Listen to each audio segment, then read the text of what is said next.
একটি সাদা কবুতর আঙুর গাছে বাসা বানালো এবং তাতে 4টি ডিম দিল। কবুতর খাবার আনতে উড়ে গেল।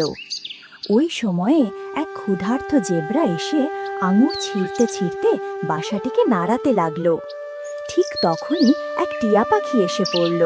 সে ডিমগুলোকে বাঁচিয়ে বলল, এটা একটা ঘর, দয়া করে একে ভাঙো না। জেব্রা কিছু আঙুর খেয়ে চলে গেল। এদিকে কবুতর বিদ্যুতের তারে ধাক্কা খেয়ে ঝলসে গেল। টিয়া তখন ডিমগুলোর যত্ন নিল, নিজের পালকে তাদের গরম দিল। কিছুদিন পর 4টি ছোট পাখির ছানা ডিম থেকে বের হলো। টিয়া তাদের খাওয়াতো, ওরা শেখাতো এবং রক্ষা করত। একদিন টিয়া আর বাচ্চারা মিলে কবুতরকে খুঁজতে বের হলো। তারা কবুতরের পোড়া দেহ খুঁজে পেল। সবাই চুপচাপ বসে পড়ল।